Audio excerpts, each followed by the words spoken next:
everyone. My proposed senior project is a wearable solar-powered cooling system. The issue at hand is that summers are getting hotter and longer, while outdoor workers still have to perform their job in uncomfortable high temperatures, which is bad because unexperienced sun exposure can quickly lead to heat exhaustion or heat stroke, which can be fatal. It's currently advised that workers stay hydrated or take breaks often, but my project is intended to provide another layer of heat safety. It's a solar-powered wearable cooling system that utilizes battery storage and maximum power point tracking.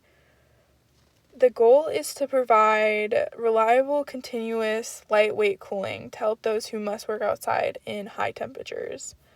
Through maximum power point tracking and battery storage, the users shall receive continuous cooling in varying light conditions. Competing products often rely on disposable batteries, which offer limited operation duration and is just not sustainable. The final design will emphasize autonomous operation to ensure the user can simply wear it and receive airflow via fan and reduce the risk of heat-related injuries. This prototype is designed for off-grid outdoor workers, and what I mean by that is agricultural workers, on-foot postal carriers, construction workers, just people who work outside and also have to perform heavy labor, and there's usually no access to shade or limited access to water. They also do not have access to electrical outlets to charge a device in these working conditions. So that's saying, in high temperatures, the body may have a slow rate of heat dissipation, meaning the body won't cool down fast enough, and that's what causes heat injuries. In this event, they're very vulnerable to heat exhaustion. But it has been proven that increased airflow improves the rate of heat dissipation. So users need a reliable portable cooling system that they can use continuously. So the system must operate for, at minimum, a shift duration, like 8 to 10 hours. And it's important that users are not, disturbed by the device. Like, they don't have to take it off or plug it in to charge. They need the cooling system full time while on the clock. And since users will be wearing the system, it cannot be heavy and cannot be restricting. It can't be in their face or I don't know. Yeah. Or else they can't perform their job if their movement is restricted. It also must be durable enough to withstand outdoor conditions, especially in high temperatures, since the workers will be in high temperatures. It will also be autonomous of the grid, meaning, like I said, there will be no need for plugging it into charge to an outlet. The desired outcomes, the main goal is to successfully design a functional cooling system that will be available to a large variety of outdoor workers.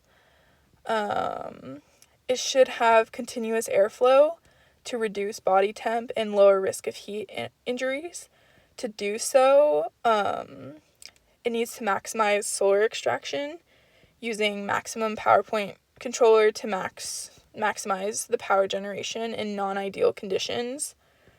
It must be lightweight and not too bulky. And I hope to gain experience designing and troubleshooting a power system. The risks. So the project itself is a little bit complex because there are two subsystems, the maximum power point tracking and then the battery storage management, that both will power the fan depending on the situation, like in ideal versus non-ideal PV conditions. Another big thing is generated power limitations. If the PVs that I select are cheap, They may not have ideal performance, so placement has to be heavily considered, but it may not be ideal type of system, like the way the user might wear it. So that will have to be probably troubleshooted and prototyped. Since solar extraction is variable to user movement and position, because they could face the wrong direction of sun solar rays and it won't work as properly. Another big thing is budget. The components may increase in price due to economic state of the supply chain. Some components may not be available. Also, a small rechargeable battery may be expensive, adding to the cost, which is not ideal. That also means there's not a lot of wiggle room for mistakes, meaning there's limited testing in prototypes, so that may be a conflict in the future. Another thing that is important is unexpected interferences. Because of the DC motor in the fan, there may be unwanted vibrations that interfere negatively with the system. There may also be a chance of EMI noise that could be generated from the fan, which would reduce overall efficiency. Okay, well, that's the gist of my project proposal, and thank you for listening.